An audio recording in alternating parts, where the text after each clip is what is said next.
Welcome everyone back to the Elders Corner.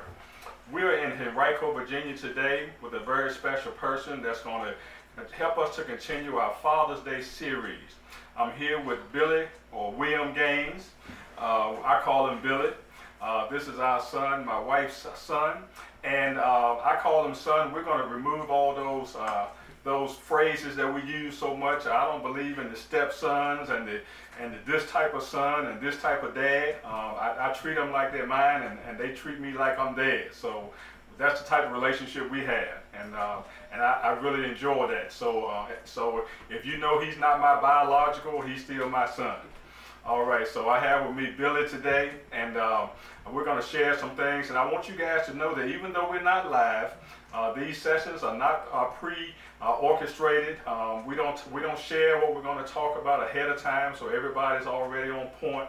We like people to come and just share and be transparent with whatever we talk about. So today we're going to talk about the Father's Day. We're going to let Billy kick us off with things that he's experienced as a father. And Billy's a firefighter. And so, Billy, how long have you been fighting fires? Now a little over a year. A little over a year. Yes. All right. You enjoy what you do? I enjoy it. All right. I recall years ago you mentioning that you wanted to be a firefighter. Yes. You know, so I'm proud of you. I remember those days when you were working at a different company. You know, you weren't happy because you had that dream, yes, and you finally fulfilled it. Yes. And I remember us praying with you during some of those times where you had to test out and the physical training that was rigorous, and you made it through. Yes. Amen. And it's the city of Richmond, right? Yes, sir. Okay. Yep. All right. That's pretty awesome. You know, I'm glad you made your achievement. You know, and the one thing that I like to share, I think it's so important that men, when you have a dream, that you have the ability to achieve it. Wouldn't you say that? Yes, most definitely. When you actually have something to focus or set a goal to accomplish, I mean, you know, it actually makes you strive more, make you look at doing things different ways to accomplish your goals or to even fulfill your dream. All right, all right, awesome. You've done some schooling, some college. Yes. Would you say that there's any reason, black or white, green or blue, Mexican, Latino, whatever your race is, whatever your color is, would you say there's any reason why you can't achieve what you want in this country? Nothing should be able to, or nothing should hold you back Okay. as far as your goals. So if your goal is to continue your education after high school and get that further education, you should be able to go do it. Okay. The word can't or I don't know how or something like that should never be in your vocabulary or on your mind. All right. And I agree with that. You know, I know many testimonies of people that say that there are reasons why they can't go where they want to go. But I also have just as many, if not more, testimonies of people that have overcome all the obstacles and kept to their dreams, and they achieved what they wanted. Most definitely. You know, when I graduated from high school, I wanted to take a year off. Worst mistake of my life. Got in the most trouble in my life. Ended up in a bad car accident. Okay. But I went, and it wasn't where I wanted to be, but I went to ITT Tech. Okay. And I just built off of that. So after a few years, I ended up going to J. Sargent Reynolds. Then from there, I ended up going to Ashford University and finishing with a bachelor's degree from Ashford. Okay, awesome. After getting that degree, you know, I was working at a job I really wasn't happy at, and decided to fulfill my dream of being a firefighter. All right. Most definitely, nothing should be able to hold you back once again. Awesome. Well, I'm proud of you. And I've met some of your friends, some of your firefighter friends, and you know, it's amazing that you guys just love what you do. And I think you got to be a type of person that's got to be a part of you. It's got to be in your heart. You can't just look at it as a job, can you? No, you can't. There's a lot of safety and stuff that's involved with it. But I mean, you know, you go and you're looking at it as you're helping a community, or you're helping, you know, the people around you, people who can't help themselves, Okay. and stuff like that. Being a firefighter is a dangerous job, but we don't look at it as a danger. We look at it as helping the community, you know, Okay. no matter where you are. Okay, awesome. So you've been out there. You've been out there here recently with the protests, the riots. Yes. I know you gave us a call one night to check in and let us know you were all right, because the city of Richmond was just reaping havoc. Yes. And would you share maybe some of your experiences or challenges out there when all that was going on? Yeah, during the protests. I mean, you have one thing. We're on a large vehicle or large apparatus that weighs a lot because of the water and the equipment we have on there. Right. So we have to maneuver to get around protesters and things that's in the streets. They set booby traps and different things like that. Oh. So. What do you mean by the booby traps? Well, they'll set like trash cans on fire, in order to get the police there to surround the police and say things like, Oh. Black Lives Matter, stuff like that. Okay. And Okay. but the dangers of doing that, when you're setting something on fire, you never know what's going to happen with that. It could spread, the wind could set a building on fire, or the fire could be carried on somewhere else. Okay. But So when they set the booby traps, you guys end up getting calls. yes, and, Okay. and we go and we put the fires out. It's an experience. Just for like a trash can fire. Just You'll for trash get can called. fire. Yes. So you guys were probably hopping that night or several nights. Yes. What goes on, like I said, I mean, pretty much, even for our safety and, the police that's actually helping us, escort us through the crowds and stuff like that, they want us to extinguish the fire as quick as possible, get back on our vehicle and get out of the danger zones. But, one wrong turn and you're in the middle of everything. Okay. Okay. Okay. I've had a couple classmates that been in the middle of the protests and things thrown at them, and they were hit with things, bottles and rocks, and they've gone into some of the buildings that they set on fire and stuff like that. And it's Okay. it's a lot. And It's a lot. you guys are sent there to help and protect the people. Yes. And some of you were getting rocks and things thrown at you just because you're there. Yes. How did that affect you? Because I mean, you probably saw a lot of the people that were there. You probably saw and noticed even people that maybe that you knew. I mean, how did it affect you? Have you ever been through anything like that before? I have not. Okay. Even I've played sports and I've been in some near battles, on the field, on the football field and stuff like that. But Okay. this is completely different. This is, you're looking at it as, yeah, you can get hurt when you're out on the football field or something like that, but this is like a different type of hurt. These people are not caring. Okay. But you still have people in there that you still have to protect, because they know what they're doing, but they don't know the consequences of what's going to happen from what Okay. they're doing. Okay. And that's the big difference in a lot of it. Man, I wouldn't want to be in your shoes, because I'm just hearing what you're saying. It's a revelation to me for the first time.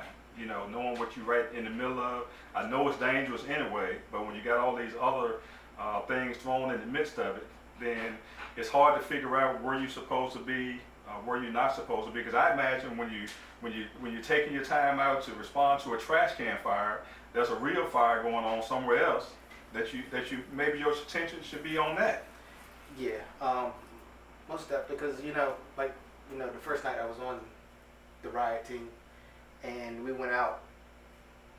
We did as a whole company. We did a really good job as far as setting up and doing what we needed to do. So we had one team going and putting out trash fires and car fires. We had another team that was only responding to building fires. Okay. So it's definitely organized, Okay. but it's Okay. also organized chaos. Okay. So if that makes sense. All right. So you at least had a plan. You guys, your leaders and everybody were preparing for that, and they put a plan in action to keep everything organized and everybody safe. Yes. Okay. Yes. And what a lot of people don't know, the protests, they'll come, sometimes they'll put in a paperwork saying, yeah, we want to protest here for the day or whatever. And even so, in Richmond, we still do medical, we do EMT, stuff like that. Right. So even during the daytime, during a peaceful protest, stuff like that, we still had firefighters out there that was willing to do EMTs and help with medical attention if you needed it. Okay. And it's like I said, it's still, we're still out there for the people. That's pretty commendable, because you got to put, I imagine, you have to put your own feelings aside about things you don't like that you're seeing to focus on what you are called to do. Yes. So whether you like what the people are doing, and if somebody's hurt on the ground, you got to respond and do your job, whether they got hurt for their own reasons or something they did wrong or not. You still got to keep your focus, and that's what people are really depending on. Yes. Regardless of right or wrong or what you think, when they need you, they need you. Yes. that's the part. I mean, like even with the police, even though there's a reason why we're there with the chaos, you still need somebody to protect and serve and kind of break things up from time to time. And how do you keep all that together? Yeah, and I agree.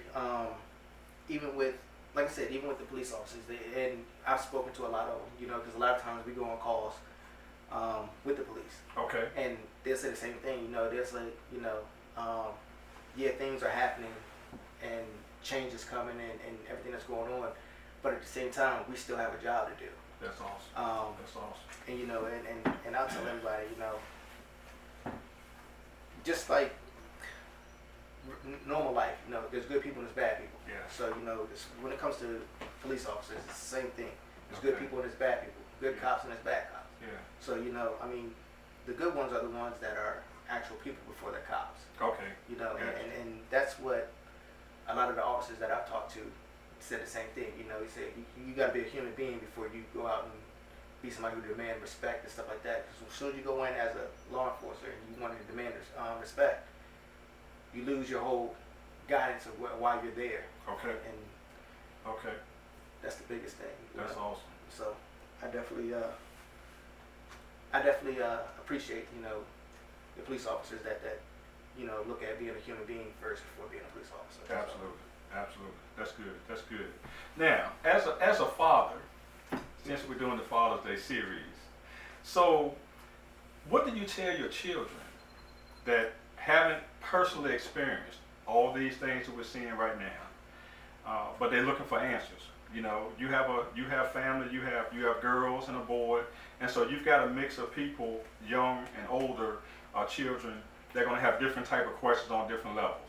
They haven't seen everything. Maybe this is maybe rioting is a first for them. Maybe seeing their age group involved in it is a first for them. As a father, what do you see as some of the challenges, or even maybe the good side of sharing some things with them concerning what's going on? Like I said, I have older kids, teenagers, and I have two that's in college now. But pretty much you sit down and you have them talk. You focus on their concerns. So the concerns is, why are the police doing this? You have the same thing. You have to sit down and break it down to them. It's not all cops. Okay. There are bad cops. There's good cops. You go through and you explain to them that you understand why things are being done, but the rioting and the looting and stuff, we explain to them that's wrong. Okay. Because that's not getting your point across. The protesting, yes, you're getting your point across. Okay. Vandalism, stuff like that.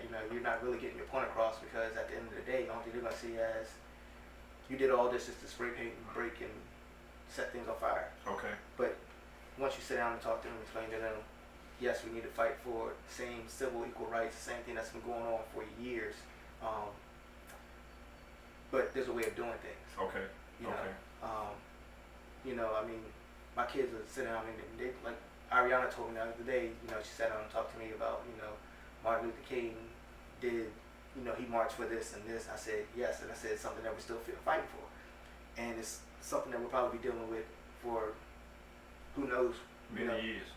And you just gotta know, you gotta stay safe and you gotta know what's right and what's wrong. Okay, all right. And as long as you understand that, you'll be right. You'll be on the right path, but you can't allow somebody to say you can't do something or you can't speak your mind because of the color of your skin or anything like that. Okay.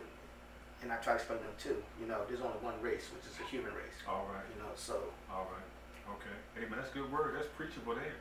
All right. So look, as a father, we're always second guessing ourselves. Are we doing the right thing? Are we doing the best that we can? Are we teaching our children the best we can?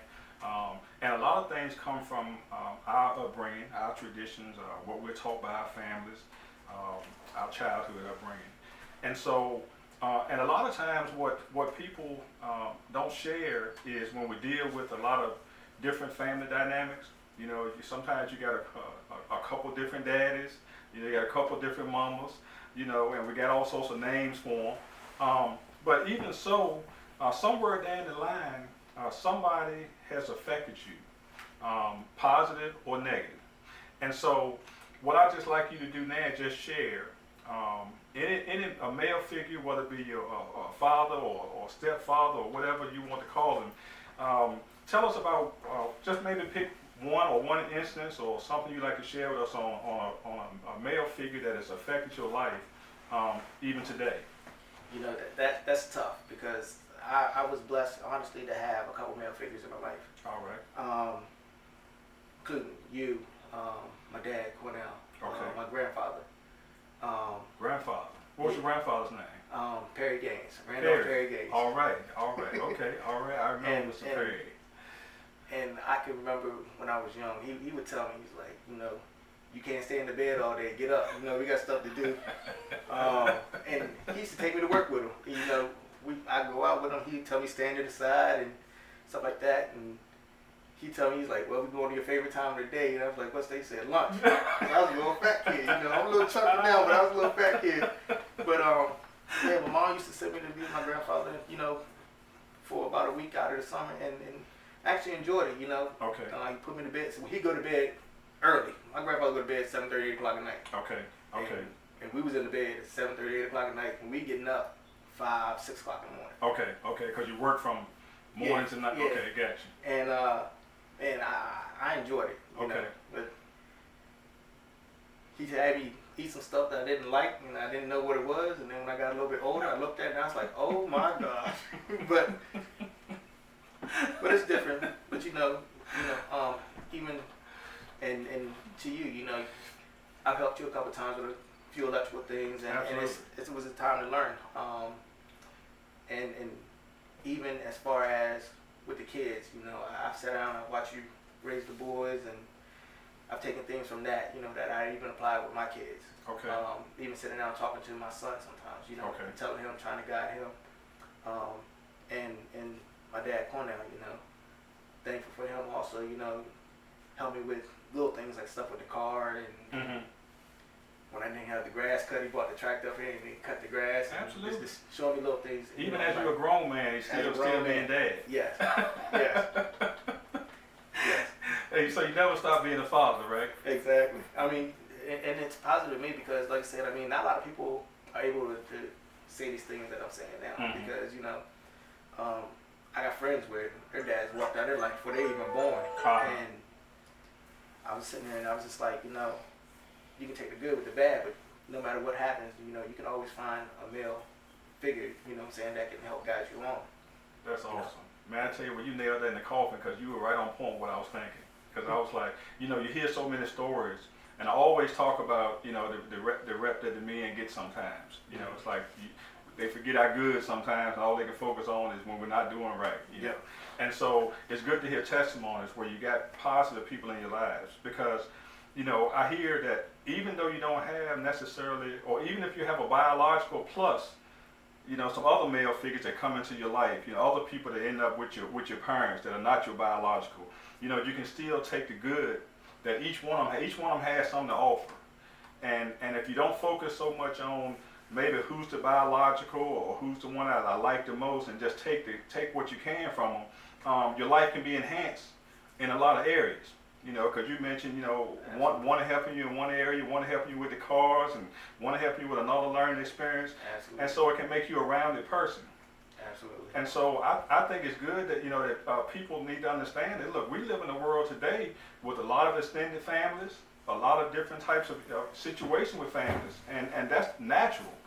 You know, and we're trying to complain about what we don't have and a situation we're not happy with, but you've got to be happy and make good out of whatever, you know, has been dealt you. You know, you can still prosper and do well, whether your dad was in the house or not. Absolutely. You know, because I believe that God will put somebody in your place, in your path, that'll help you to guide you and help you along the way. Sometimes just a little bit from one, a little bit from another, and you put all that together. You say, hey, you know, I can raise a family now. Yes. You know, I got enough nuggets here to work with. Absolutely. Yeah, you know, I look at that. You know, the thing that I realized was a problem with me is trying to put all that together. A lot of times we waste a lot of years not being happy with what we see, and we got our own way we like things to be, and so people talk about looking a gift horse in the mouth, in your mouth, and a lot of times it's the answer is right there with you, but we want what we want. Exactly. And so we don't realize that, hey, you've got what you need.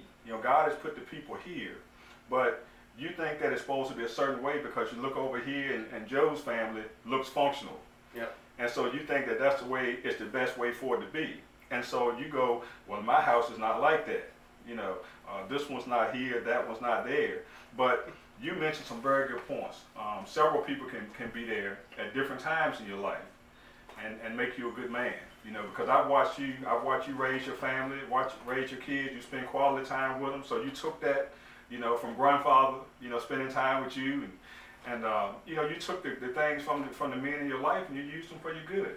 Yep. And I know it's Father's Day, but like I said, I'm thankful for everybody that's actually involved. My mom, my wife. My wife definitely helped me out a lot, and she used to always say, kids don't come with a manual. All right. So you have to get or you bring in whatever you can. And once again, like I said, that's why I learned a lot from a lot of people, and that's what I try to instill in my kids. Okay. And I tell one of my friends, I call him my brother, and I tell him the same thing. I say, you have to enjoy life for what it's worth, and you also have to go back and you have to give your kids everything that you did not have growing up. All right. So that way they have something to build on. All right. That's good. And like I said, I just really appreciate the men and the women that came and helped me out. We've talked in a couple of segments. We try to keep this a Father's Day thing, but we just can't leave them out. Exactly. Because in no way, it's a package deal. Exactly. The women, we can't do without them. Without them, we couldn't be the fathers. And so it's hard to talk about Father's Day without bringing the mothers and the grandmothers and the wives all in. So we just got to give them the accolades, and that's all right. We want them to know that we appreciate them. Most definitely. Amen. That's awesome. Well, I tell you what, Bill, it's been great, man. We could talk for a while. This is the way we do. Yeah. But we're gonna get ready to go ahead and cut it short. I appreciate you. I appreciate the sacrifice of time. I enjoy spending time with you always. And it was great to have Billy here with us on the Elders Corner. We look forward to you guys joining us even for more. Continue to watch. Continue to comment. Let us know how you like this series. And we will see you next time. Amen.